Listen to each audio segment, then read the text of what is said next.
rematches, something to put a definitive ending to what was an undecisive outcome the first go around. Folks, that's what we have lined up here at UFC Vegas 84. 2 rematches on deck. Magomed Ankalaev versus Johnny Walker and Nicolau versus Kape. That's how we're opening up the 2024 UFC campaign. Folks, my name is Derick G. Welcome back to another episode of the Bloody Water Podcast. And rematches aren't the only narrative that we got going on right here, because we have something new, something novel. Season 4 of the Bloody Water Podcast Head-to-Head Championship. Bringing it in with me, as always, is your 2023 winner, my co-host, the Santa Fe Bomber, AJ. Brother, what's cracking, man? Rematches are on deck. This is the theme. How are we feeling? You're right, Derek, and no better fitting theme to lead off 2024, like you said, rematches, because as you can see, folks, right there on the bottom, 0-0 Season 4 starts now. We're rematching again, because you can see that shiny one I got glimmering right on the back over here. Derek's got 2, so you know we're bringing that heat for this year. I'm excited, Derek. How you feeling about this week? I'm feeling rejuvenated. I'm feeling good. I'm ready for some fights, man. It's been a long month. No fights, not UFC at least, right? Which is our pinnacle of mixed martial arts that we got right here. But what's more important is that I missed my weekly due diligence, checking in, putting my prop bets down, putting my money line bets down, but more importantly, making money for the folks who are watching here. Folks, if you tap in with us, we're over 780 strong in this army that is the Bloody Water Podcast. We're no longer raiding small villages. Like, we're taking over cities, we're doing towns, we're doing a whole nine. But the most important thing, AJ, right? We're putting money in people's pockets. And that's what we came here to do today. So let's set this thing up. Let's set the table. We're going to jump into a TLDR. We're going to give people the picks, right? We're going to give them, all the instant gratification. But if you're a real one, and if you're going to smash that subscribe button, or if you already have, you're going to check out to understand the rest. AJ, give them a little something before we jump into it. Woo, folks, I don't know how I could say it any better. Besides, you need to subscribe right now. This is the season that we are going to blow the roof off this piece, and we're starting right here, week 1, with you fine folks. Like Derek said, make sure you subscribe so we can put some money in that pocket week in and week out. This is now a small militia. I don't even want to say small militia, 780 plus strong. We're a militia that can raid absolute cities, states, whatever the case is, and you better make sure you're part of it. That's right. Be a part of it. And if you're not, well, you missed out, because we're ready to go, baby. Let's move on to a TLDR. AJ, we're going to bring it up on the screen. Normally, we give you your 3 seconds, but we'll give you a little more time this time. This is the UFC Vegas 84 bet sheet right here. The number one thing that we need to highlight here is the Bloody Water Podcast consensus picks. Year in and year out, we're pretty damn consistent when it comes down to it. And AJ, to kick off the new year, we got a lot of them right here. So let's talk about them. We got Magomed Ankalaev, Mowgli Benitez, Gabriel Benitez, Ricky Simon, and Bruno Ferreira. I'm going to ask you, as I always do, AJ, what's the theme for the consensus picks this week? It's an interesting theme this week for me, Derek, because I want to say momentum and consistency. It's hard to say momentum and consistency when it's the first fight of the year, but I think all the fighters that at least I picked, or at least I'm going with, they're carrying all that steam from the last year into this one, and I think that's a pretty damn good vibe, at least for the picks. What about you, Derek? What's your theme? You know, I was actually struggling because I was really thinking about this. I was like, what's my theme for these consensus picks right here? Basically, everybody that I got here, aside from Magomed Ankalaev, I'm just going to say dog. Just straight up dog. I'm not going to say that Ankalaev isn't a dog, but I will say that Mowgli Benitez, Ricky Simon, Bruno Ferreira coming out there with something to prove. Now, this is where Ankalaev fits in here. He had a pretty... it was a weird fight against Johnny Walker. You need to do it in the face, but he was winning more or less before then. I think he's got a chip on his shoulder. I think he's going to bring the dog out, and we're going to see a next level Magomed Ankalaev. So that's my theme, I guess I should say. As for the one contending pick, if you want to call it that, AJ, you going and still, if you want to call it, Nicolau again in the rematch. I thought Kape edged it out in the first time. So we're going to talk about that more in depth, but in just a word or two, man, why are you hyped on Nicolau? Still going with the consistency, Derek, or consistency is what I should say. Nicolau, he's very, very good everywhere, and every now and then you still have that slight edge over the guy you beat last time. We'll see if it comes to fruition. Why do you like Kape, Doug? Like I said, I thought he won the first fight. You know what I mean? So you won the first one. Same logic you're taking, right? If you got a little edge over, I think it's going to carry it over, but I will agree with you there. Now let's move on to the prop bets, the coveted prop bets here. All right, AJ, I'm going to start with you since you are the reigning champion right here. For the prop bets, let's just say we're going to leave what's in the past in the rearview mirror, and we're not looking at that, but we're moving ahead. Clean slate, 0-0. You like Farid Basharat in the distance. Now, the Bash Bros took a little bit of a momentum kill, recently, but what you got in the distance, plus 225. I love that. I'm going to go with the tried and true Waldo Cortes-Acosta versus Andrei Arlovsky, points plus 300. Folks, Cortes-Acosta, is a decision machine at heavyweight. Andrei Arlovsky is a overachiever. They think they're going to knock Arlovsky out. He's minus 180 for the KO. I say cash in at plus 300. This is my smash spot prop bet right here. AJ, we don't really got to give any comments. We can move right along, but do you have a comment? Because I think that this is a fucking steal right here, bro.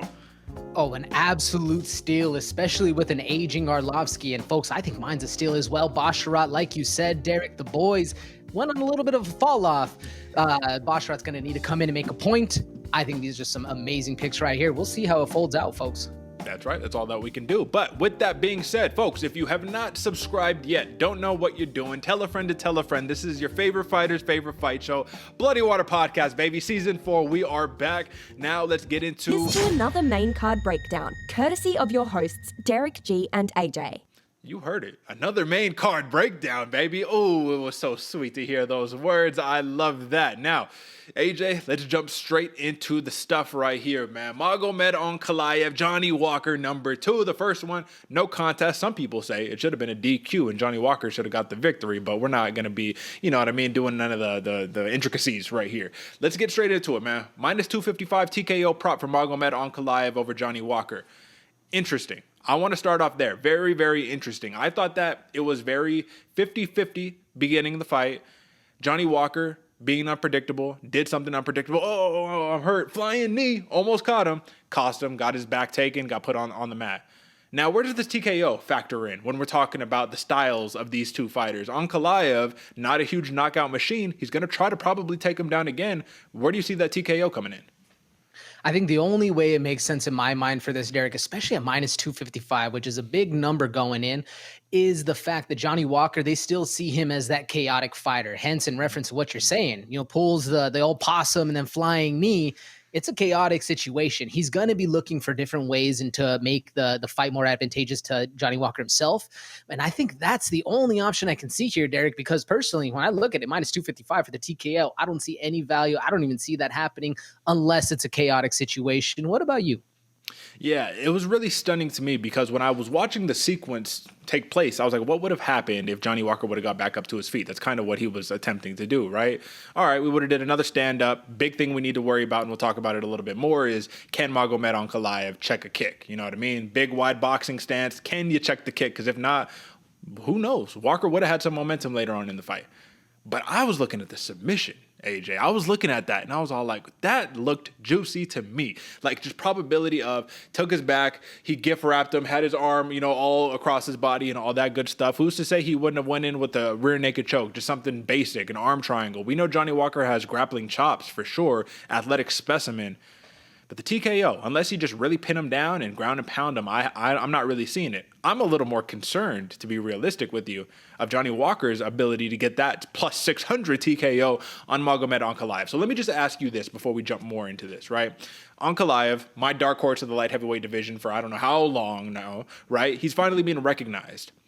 But people are also recognizing Johnny Walker. And the more robotic that he gets, the more mechanical that he is, the more tuned in to I'm going to stand here, stand my ground, and make you come to me and make you fight me, the better this dude looks, man. He's the Johnny Walker of like 4 or 5 years ago that had all that hype before the injury. What are your thoughts on Johnny Walker pulling upset, man? He's a big dog, plus 375 at open. Do I think it's going to happen? Not necessarily, but could it happen? Absolutely, Derek, especially with the way you're talking about. You say robotic, you say mechanical. I say technical and smart, man. Johnny Walker has really, really grown into this new fighter. Yeah, he still has the possum. He still can play those games, but he can also sit down, wait for the opportunities to present themselves, and strike at the most advantageous spot. An upset's not out of the game right here. Magomed Ankalaev, though, on the other side, plays a very, very smart game, and I do think that ground game is going to be his best path to victory, and probably we'll see a lot of it right off the jump and leading into those leg kicks like you're talking about, Derek. I think that's the only way Magomed can really stop them is just get Johnny Walker off his foot. Understood. Over and under 1.5 rounds. What are you taking, over or the under?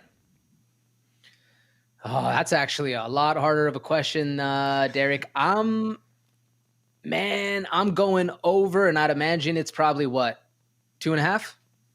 It's 1.5, right? So that's the over and under. That's the official over and under. -160 for the over.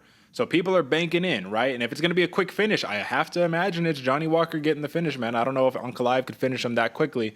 The last thing that I wanted to kind of ask you about, man, is let's talk about it a little bit more. They say sometimes that having things isn't fun. Getting things, that's what's fun right there. Magomed Ankalaev, I cannot tell you the last time that my man lost. I can't tell you the last time when you lost. It was against Paul Craig, right? Round 3, Paul Craig, triangle choke. Let's not talk about it, right? But the point is, right? The biggest knock on him is a draw against Jan Blachowicz. And all of a sudden, Johnny Walker's in contention to beat the guy, right? Aside from these leg kicks that could debilitate him, man, any path to victory legitimately for Johnny Walker here. Counter-strike, man. Use the angles that Magomed Ankalaev is presenting in his attack. Mm-hmm. Cut a corner, hit a counter-strike, get the chaos going, and in a flurry, I do like Johnny Walker just for the athleticism that he presents and the striking ability. That's hard, though. Like I said, man, Ankalaev is a very, very intelligent fighter in the way he goes about it. Which means that here at the Bloody Water Podcast, we are rolling consensus Magomed Ankalaev. Take a shot in the dark right here, -525. Not sure if that's something that I particularly want to go heavy on. I would throw it in a parlay. I'm that confident in Ankalaev here, and that's not normally a value that I would take in a parlay. But I think that there's something to be said, even with the +750 decision victory right there. There's something to be said there. Let's just say that. With that being said, AJ, that is your main event. First one of 2024. You got to love it. Now, another rematch right here. Nicolau versus Manel Kape. And AJ, this feels like this has been years and years and years apart from the original matchup. And like it kind of has been a couple years, right? But the trajectory of both fighters' careers feel like they have gone in different ways, right? Starboy came onto the scene, rising champion, super duper hyped up. He loses to Pantoja, close, right? Shot himself in the foot, lack of volume. Fights Nicolau. Everyone's like, all right, this is his shot. Same thing, shoots himself in the foot, lack of volume, all that good stuff. But it's not quite that simple, AJ. Nicolau is good. He's not just good. He has the ability to evade in a masterful way. Now, did he get caught against Brandon Royval? Yeah. People with that timing, with that length, might be able to catch him. But if he does the same game plan that he did to Manel Kape, which is evade, don't let Kape get going, and then when he starts going downhill, take him down and just hold him, a little bit of ground and pound, win on points. Does Manel Kape allow that to happen, man? Is this the same Manel Kape that we're talking about? I guess that's the question. That's a really good question, Derek, because no, this is not the same Manel Kape. And that's what gives me a lot of hesitancy in this fight, because we've seen Starboy go through the absolute ringer in his first 2 fights and then really build himself up. Now, the question that I'm having right here is the new Manel Kape, has he rose into the level that we all think, or was he fighting just not as good opponents, a little lower class opponents than Nicolau, because Nicolau, he's good everywhere. So I agree with you. That's going to be the game plan for Nicolau. Don't switch anything up. Do what got you the dub, whether it's contested or not in the first fight. But going forward with Manel Kape, he knows the game plan. I think this is going to be a very, very close fight, very interesting fight because of how Manel Kape is going to present himself in this one. Derek, what do you do you see him being different? And if so, what's going to be the different tool that causes Manel Kape to get this dub?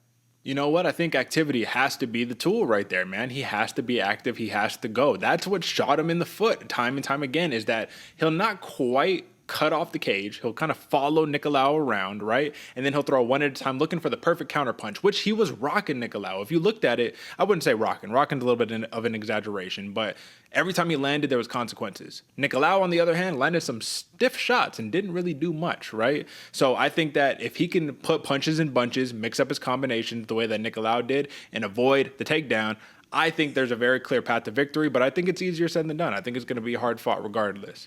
Now, let's talk about the just kind of resume since their last fight, right? For Kape, it's Ode Osborne, Zhalgas Zhumagulov. Those are both finishes right there. David Dvorak, Felipe Dos Santos. Pretty impressive. On the other end, for Nicolau, we're looking at Tim Elliott, David Dvorak, and Matt Schnell. Then you get stiffed by Brandon Royval, but he did knock out Matt Schnell as well. So, bro, both these guys have been getting it. Now let's talk numbers, because the numbers is what matters right here. Is it fair, in your opinion, just like in one sentence, is it fair for Nicolau to open up as a +210 dog, given that he won the first fight? No, duh, and it blew my mind once I saw that I thought I was taking the favor when I was putting my bets in. Mhm. Look at it, Nicolau. Absolutely no. This is crazy. It blew my mind. Now, the other number that we need to talk about is Manel Kape TKO plus 170. He didn't come that close to finishing him in the first one, but since then, he showed a different skill set, right? He showed the full Starboy potential. So when we're looking at props right here, man, the thing that I like the most, to be honest, I think this will probably be close again. I like the decisions, plus 150 for Kape, plus 360 for Nicolau. I think those should be switched if I'm being realistic right here. But then again, Kape said in the pre-fight presser, I'm going in to knock him out round one. We know my man is a little eccentric. You know, he's a talker. He's a promoter, right? What do you think, man? Do you think a finish can come out of this fight given their styles? I think they're both a little too evasive. I think they're both a little too evasive and a little too good on the defense. A little too not defensive in the sense that's all they do, but they're just so tactful in that evasion that it's hard to really catch something. And going back to your point, Derick, Kape may not have been starching Nicolau in the first one, but he was catching him with some shots. And that right there is why I think a lot of people are leaning towards a plus 170 on TKO for Kape. I personally, like you said, would have had it. I mean, not the TKO switch. I don't think Nicolau is going to get one on him, but I do think that decision should be switched because of the output that Kape has to present. If he can change it, though, we'll see, man. And this might be the year for Starboy to really come back and solidify himself, get one back on a guy he lost. It's going to be the output that does it, though. Let's face it, man. Manel Kape is championship material. You know what I mean? He has all of the skills, all the tools to be a champion. It's a matter of actually showing up that night and putting it on. You know, not going in there, letting the emotions, you know, Kai Car France stuff, right? Flipping people off, calling people names and all that. If it's promotion fight, do all that. But show us against Matheus Nicolau in this rematch.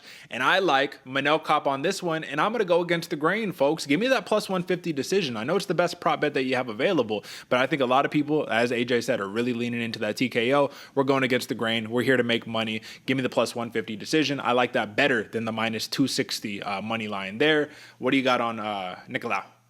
Woo, Derick, I'm actually going around the same, but I'm going that decision plus 360. Matheus Nicolau. I think this is going to be a very, very close fight. It's going to be the ground game that separates it. We'll see. This is going to be a fun one, man. Two badass rematches to kick us off, man. But with that being said, the action does not stop there. We move right on along to an OG matchup right here. So, AJ, you know that the whole storyline was Jim Miller, I want to fight UFC 300 and do the thing, right? Well, you got to get past Magomed Benitez, and you got to do it more or less unscathed, which shouldn't be too difficult if you're looking at revisionist history, because Jesse Butler came in and said, I'm taking this old man's head off, and got stiffed. Bro, I mean, what a flawless performance. Like that was what do you call it in Mortal Kombat, man? Flawless performance, flawless victory. Flawless victory. That's it. That's what he had. Hit him with the little hook, slumped him. My man was staring up at the lights, but he got a different animal in front of him right here, man. Magomed Benitez, one of the most dangerous kickers in the game, a very downhill striker, especially in the first round. The question becomes, though, man, we've seen Magomed Benitez have a badass first round, but not be able to finish the rest of the fight because that first round took too much of a toll. Jim Miller, not the youngest, spryest cat, you know what I mean? But my man still got the pop. He slows down towards round 2, round 3. What is it going to take right here to see either of these fighters slow down? What type of fight needs to ensue given their stylistic differences? For what type of fight needs to ensue for them to slow down in this one? An uncalculated, chaotic beginning. And I think that's really where Magomed Benitez kind of has that double-edged sword where he has good advances, he's striking, he's doing well, he's leading the pressure, controlling the dance, but then he gets tired. And that was one thing I'm glad you pointed out, Derick, because I think that is going to play a huge factor into this fight. These boys were slated to fight before. Mowgli had to withdraw because of weight issues, right? And that's exactly what I'm wondering right here. How is that weight cut going to be? He's had a lot longer to do it, but Jim Miller always comes in prepared, always going to come in ready to fight. Yep. How is Mowgli going to be able to sustain that gas tank if he's able to, like you said, put out an excellent round one like he always does? Will he be able to have that gas tank? What do you think? Well, that's the thing, man. I was looking at the Ode Osborne fight, right? Because that's the one where he went downhill, had not Ode Osborne. Who am I talking about, man? David Onama. Sorry. Yeah, sorry. David Onama, right? So he was going downhill on him, right? Had him hurt, right? Might have caught him with a punch, with a finger. We don't know, but his eye he didn't know what was going on. He was trying to squint and fight. Had him so downhill. until David Onama, who is a athletic specimen, a young, spry fighter, athletic, not particular prime, but come on, dude. It's a young dude. Came in and said, I got the ability. I'm a striking phenom. I came back. I got you out of there, right? Because Mowgli blew his load and then wasn't able to keep the pace, right? Jim Miller is not going to present that type of fight, though. We know that, right? It's much more calculated. It's going to be much more... It's going to be combinations, man, but it's going to come so much slower, and it's not going to be a pace battle like that. So I think that the smart pick here, realistically, man, everybody is on Jim Miller in this fight. The reason that I like Mowgli Benitez, and I was actually surprised to see this was a consensus pick, is because I think he has the striking acumen to be able to really surprise Jim Miller early and make him tread water. And if you can get him to tread water, then he might do a desperation shot. He throws a desperation shot, you're kicking his calf, you're throwing knees up, you're clinching him up, you're breaking off, you're going back to the striking. It's just a matter of can his cardio hold. And when you're taking a dog like this, don't you like to see plus 185 on the TKO prop right there? Oh, absolutely, Derick. And I think that's Mowgli Benitez's best option right here. Not necessarily, because I was going to say speed, right? Not necessarily speed over the entire duration, but speed in the striking, speed in your foot movement, speed in your kicks, in your defense, everything that goes into it. Jim Miller, I expect him just to be a half step, if not more, behind because of the age that he's presented with. But you got to manage that gas tank, man. Over and under 1.5 rounds. What do you got? Over or under? I might be contrarian. I'm taking the under. Ooh, all right. That's plus 110 for the under, minus 140 for the over. So even the odds makers are a little undecided. Now, really quickly, you took a look at these odds, right? Minus 115, very, very slight edge for Jim Miller. Minus 105 comeback for Mowgli Benitez. If we're looking at live odds right now, apologies, I didn't have it pulled up as quickly as I wanted to, so I'll have the answer for you in just one moment. But it's going to be interesting because I would imagine... Yep, minus 150. Jim Miller, plus 125 comeback for Mowgli Benitez. So it has gone heavy on Jim Miller right here. But again, sometimes I think that's the trap card that we fall into sometimes. We think Jim Miller, we think consistency, and he has been, man. But then again, it's 1, 2, 3, 4. He's 5 and 4. 1, 2, 3, 4, 5, 6, 7, 8, 9. Yeah, 5 and 4, something like that. I think I might have jacked that one up. I don't remember what happened to his last fight. But the point is, right? This is going to be an interesting matchup. OG's matchup right here. I like Mowgli Benitez. You like Mowgli Benitez. All love for Jim Miller, but this is going against the grain to put money in the pocketbook. So if you are a real one, if you are down to bet where your money where your mouth is, rock with the Blade Water Podcast, boys. You know what time it is, man. All right, AJ, let's push right on along. Ricky Simón versus Mario Bautista. AJ, this is actually one of those matchups right here where it's almost inevitable. These two are so similar. They had to have fought one day. But it's interesting because Ricky Simón is that guy coming off of a main event where, he dropped the ball against Song. It was a competitive fight, right? Early on, at least.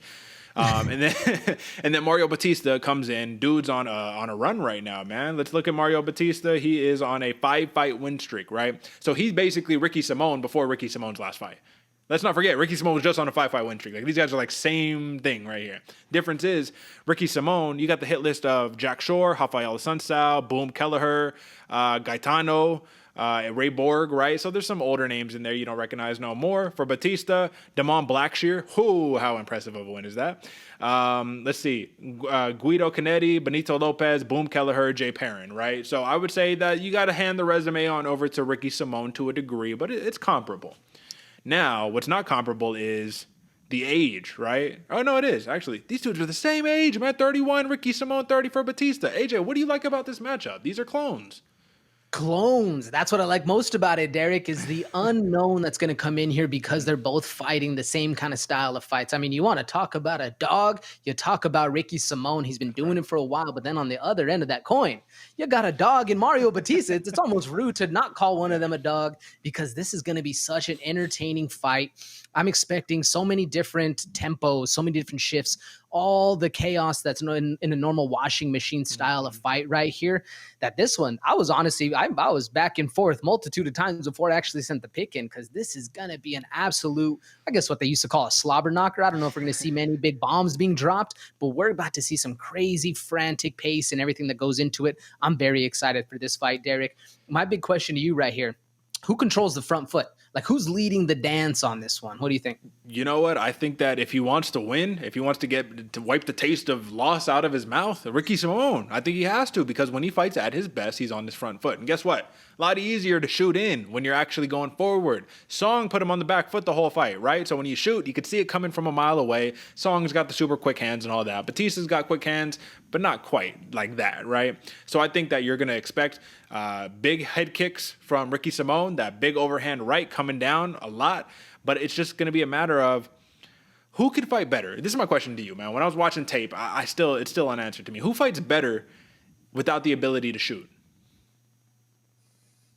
That's a very good question, Derick. And sorry for the pause, because it's actually that good of a question, man. I would say without the ability to shoot, I would actually probably say Mario Bautista. It's very, very slight, because I do think Ricky Simón has the striking acumen. He has the footwork to get it done. Mario Bautista, to me, is just a hair quicker, and I think that's why I'd give him the advantage. What about you? That's a really good question. It's funny you say that, because that's exactly what I was thinking. I said slight lean to Bautista, but you can't knock Ricky Simón, who was able to hang in there with Song, right? One of the best strikers in the division. But more importantly, he's got the shoulder roll for the defense. He's got the footwork. It's just a matter of sometimes you see the desperation almost, right? Of just like, oh, man, I need to shoot. And then when he shoots, that's when the offense all comes back together, right? But when you're just forced to, I can't shoot, everything gets tight and tense. I think Bautista could last longer on the feet without that. You know what I mean? So again, washing machine match, clone matchup right here. The most interesting thing to me, man, Bautista's been on a roll when it comes down to these submissions, right? Before the Blackshear fight, 3 straight submission victories in a row. We know that Ricky Simón has got his fair share of submission victories as well, but plus 800 is the submission prop for Bautista, plus 500 for Simón. You don't really imagine either of these fighters are going to get submitted, right? I don't. And I think the odds makers are in the exact same boat. They don't see it right there. The interesting one to me, Derick, plus 550 TKO. They think Ricky Simón's less likely to knock out Mario Bautista. Do you agree? Yeah, it's by hair though, right? Plus 550 Simón, plus 500 Bautista. Yeah, I don't know, man. I don't know. I think Simón carries more power personally, but I think that Bautista could load him up with combos. You know what I mean? So that's where it gets a little bit tricky. And again, it's kind of boring, and I'm sorry, but I like the decisions here, bro. Plus 140 for Simón. I think there's a lot of value, though, man. Plus 350 for Mario Bautista. I think there's a ton of value right there, just because worst case scenario, you got this washing machine matchup, things like that, and then Bautista's able to edge it out. And I mean, look at that. Derick, these decision props are very, very interesting to me, because I do think for both fighters right here, that is the most likely outcome, especially like we're saying, clone matchup right here, washing machine. And for Ricky Simón, I think he's able to get the decision with power, pressure, and control, really. But the interesting part to me about this, Mario Bautista has a very likely decision outcome by not necessarily evasion, but by good footwork, controlling the distance, making Ricky Simón have to take those desperation shots like we're talking about, and then slide in right out, and making this not necessarily a point battle, but more a battle of wits and control and position, if you will. That's where I think Mario Bautista is going to have his best outcome for a decision. And again, folks, it might be boring, decision fights, but if you're interested in seeing a very technical breakdown or a very technical fight, this is going to be the fight right here for you. And I'll even say on top of that, man, this is going to be a very impressive win if Mario Bautista can squeak it out. But there's one major thing that separates these clones right here, and I'll tell you what it is. It's experience. Ricky Simón has been around the block many a time right here. He's fought the biggest names there are to fight. Number 13 in the world right now in the bantamweight division, loaded division in the UFC. So this is either breaking in for Mario Bautista or shutting down the newcomer who wants your spot. We love those matchups here at the Bloody Water Podcast. And with that being said, consensus pick, Ricky Simón. And I'm just going to rock decision. You rocking with that decision, AJ? Oh, yeah. Yes, sir. All right. And to kick us off, first fight of the card, Phil Hawes, Bruno Ferreira right here, man. And this is almost crazy to me because Ferreira opens up as the favorite, minus 120 right here. We're checking live odds. Not a major push, minus 130, plus 110 comeback for Phil Hawes. But I feel like, man, first off, Bruno Ferreira is still relatively new on the scene in the UFC, right? A couple years ago, I feel like you would look at this and you'd be like, what? You have Phil Hawes as a what kind of underdog? Like, are you crazy? But I think there's been one theme right here. Even though we've seen Phil Hawes, who has shown an acumen to be able to clinch up, you know what I mean? Use some of that grappling, slow down the fight, and then just use that amazing power that he has and kind of dictate where it goes. But we've seen one flaw, AJ, in Phil Hawes' game. What's the flaw? Gas tank, brother. Gas. What's the other flaw? What's the other flaw? The biggest one. The biggest one? Are you talking hands down? What are you saying? I'm talking about the chin, brother. That's what I'm talking about. Look at who's across the cage from this man. And he needs to worry about that too. Because I was actually watching it had to be the Iskram fight that I was watching. Yeah. Once Phil Hawes gets a little, not necessarily tired, but in the mix, those hands just start to drop a little. And you're talking about an absolute knockout artist. You want to go see a crazy knockout. That Gregory Rodriguez fight, we've seen Bruno Ferreira get things done in that power. But the real thing to me right here is the distance. How is Bruno Ferreira going to be able to get on the inside to be able to do the damage he needs to do? Because if you're Phil Hawes, man, you stay away, you cut angles, and you hit him as hard as you can when he is entering. Do you see any other real big advantage? I know you're talking about the disadvantage of Phil Hawes, and yeah, it's the chin, it's a gas tank a little bit as well. But what do you think as far as advantages of Hawes? I think that's really the biggest thing right here, man. I think that he gets into the mix him up, and then for whatever reason, as of late, the Roman Dolidze, the Ikram Aliskerov, man, let's look at the Chris Curtis fight, man. It's just you get caught, and the chin cannot handle those big explosive shots, right? And for whatever reason, listen, it is what it is, man. But I think that that's the downfall, because I've bet on Phil Hawes for many years, right? And that's always what it comes down to. I think that he has all of the advantages. He's got the grappling, he has the well-roundedness, and all of that. But gas tank, and you get clipped by one of these guys, and that's all it takes. But that's the thing too, man. I think that Bruno Ferreira, if this gets past the first round, the odds of Phil Hawes winning this fight is like exponentially through the roof. But that's the thing, is like, can you get past that first round? And Bruno Ferreira, if we're looking at him, look at the last fight, right? I was all in on him. Nursultan, right? Nursultan Ruziboyev, right? The fucking ridiculous frame, was able to keep him at super length, right? That's not what Phil Hawes is going to be able to do in this fight. You're going to have to be right there in front of the hands. And when it comes down to wrestling, Bruno Ferreira could grapple. So I think that it's going to be a really interesting matchup right here, but I don't think it's going to be a long one personally. I mean, let's take a look. Let's take a consensus look right here. 1.5. That's the over and under right here. AJ, are you going over or are you going under? I'm going over, and I can imagine it's the minus money. Derek, what about you? If you're going over, sir, then you're taking a long shot. I'm going under. I'm sorry. Okay, all right. Yeah, I'm going under. Yes. Under is minus 250 plus 200 comeback for the over 1.5 rounds, meaning that the odds makers think that this one is going to be short and sweet, and I would agree with them. Only way that this isn't is if Phil Hawes or Bruno Ferreira, which I don't really anticipate, but if Phil Hawes says, I did not come here to sit here and squabble with you, I came here to clinch you up, and I'm going to burn a whole round just clinching you, and then we're going to start feeling each other out after the arms got some lactic acid built in and all that stuff, and then now that we're both a little bit slower, let's go and fight. That's probably not the best game plan. I don't really think that that's what's going to happen, but it's not outside of the realm of possibility, correct? Oh, absolutely. That could happen. And if we did, I would actually be very impressed if we saw Phil Hawes take on that kind of style of fight. Yeah, will it be boring to the casuals? Yeah, it's not the old Phil Hawes we used to see, but a win is a win. And if he can get the dub right now, this will be a big win for his career. I don't see it happening, but it could. That's right. And if you look at the odds right here, plus 125 TKO prop for Ferreira, plus 200 for Hawes, plus a 950 decision for Ferreira, plus 650 for Hawes. So I think that's exactly what we're talking about. Like if you look at those numbers and you take that and you extrapolate that and you put it into a paragraph, like we just did that right there for you guys. So that's probably the way that you should look at this fight. Now, I love anybody who's got a puncher's chance. And Bruno Ferreira got a hell of a puncher's chance, but let's not forget Phil Hawes does have that crack as well. But if it's two guys swinging and banging, who has been able to have a longer lasting chin? You would say arguably Bruno Ferreira. Then again, Hawes has been in the game longer, so it's hard to tell. AJ, do you have anything else on this matchup?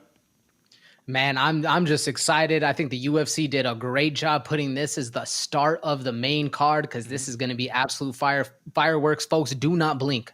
That's right. And if you look at it, and I know 2024 just started, Duran win. That's Phil Hawes' last win. That was back in 2022, man. So quite some time ago. And then before that, it was Kyle Dawkins. But he does have a big win against Nasruddin Imavov. So can't count the man out. All right, folks, with that being said, that is your Bloody Water podcast breakdown of the main card, UFC Vegas 84. Don't you love it? It's time for some fight night.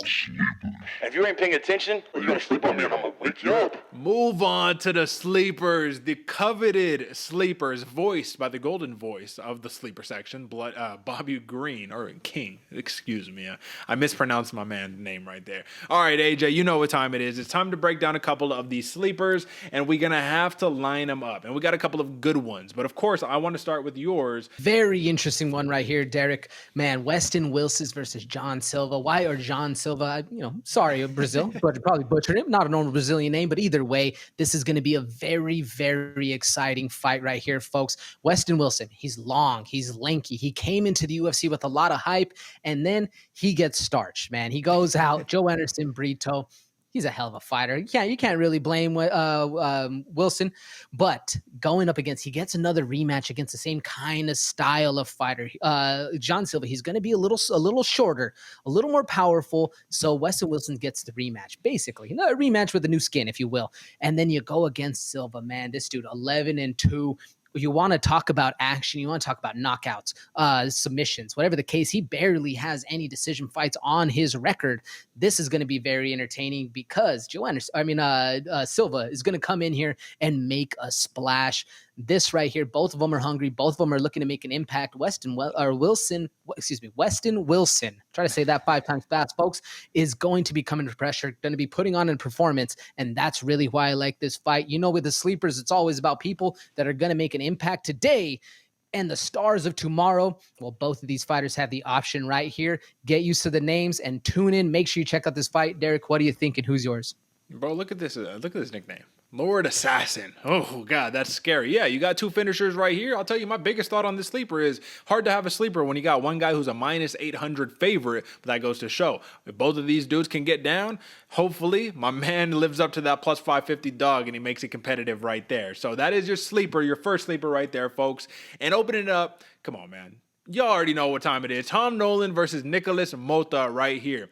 Folks, this is a banger if I've ever seen one. You got Iron Mike Tyson, a.k.a. Nicolas Mota right here. Bombs in his hands of steel, coming off of that weird fight against Trey Ogden where he got choked out pretty much, but then didn't. I don't know. It was weird. Got knocked out in his fight before that. Live by the KO, die by the KO. That's the point that I'm making with Nicolas Mota. Tom Nolan, Big Train. Yeah, that's right. Put some respect on my man's nickname. Knockout, knockout, knockout, knockout. Decision. All right, that's fine. Listen, this is the point right here. You got 2 finishers. Tom Nolan's a standout on the Dana White Contender Series, making the UFC debut against a dude who's the real deal but does not have the record to show it. Fireworks. That's all that you got to ask for. When you're chilling and you're watching the prelims and you're like, oh, which one should I watch? Which one should I not? Tom Nolan, Nicolas Mota. You want to know about the real deal contenders of the future of the UFC? This is what we're talking about here, folks. This is what we do it for.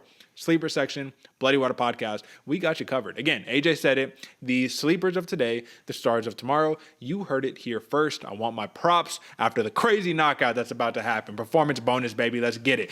And with that being said, AJ, fantastic conclusion to the sleeper section. Let's move right on along to the prelims. Now, where we're at right now in terms of the prelims, we got a little bit of time to be able to cover a couple of these bouts that we have available, and we got some bangers, man. They said like, hey, first card of 2024, let's stack this thing up a little bit, right?